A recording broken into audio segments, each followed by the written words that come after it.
এই স্থানতে দুৰ্ঘটনাটো সংঘটিত হৈছিল আৰু সেই স্থানত ইতিমধ্যে সুমিত কুমাৰক লৈ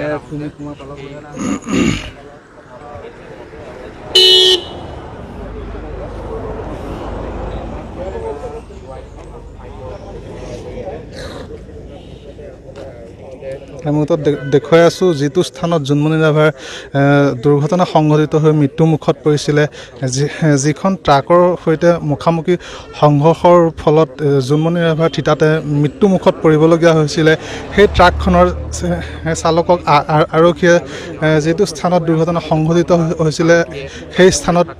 লৈ পেলাই আৰক্ষীয়ে তদন্ত আৰম্ভ কৰা দেখিবলৈ পোৱা গৈছে। আমি কেৱল টাইম এটৰ দৰ্শকসকলক দেখুৱাই আছোঁ এইজনে হৈছে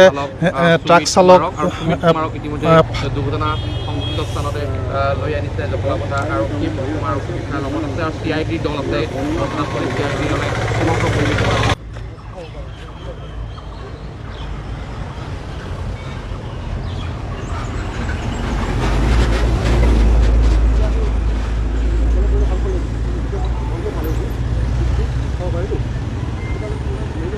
আমি দেখুৱাইছোঁ যি দুৰ্ঘটনাটো লৈ আহিছে আমি দেখুৱাইছোঁ যিটো স্থানত জোনমণি ৰাভাৰ দুৰ্ঘটনা সংঘটিত হৈ মৃত্যুমুখত পৰিছিলে সেই ট্ৰাকখনৰ চালকক আৰক্ষীয়ে ইতিমধ্যে সেই স্থানলৈ লৈ অনা দেখিবলৈ পোৱা গৈছে। তেখেতক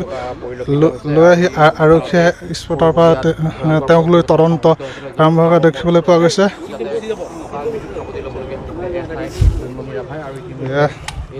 দেখুৱাই আছোঁ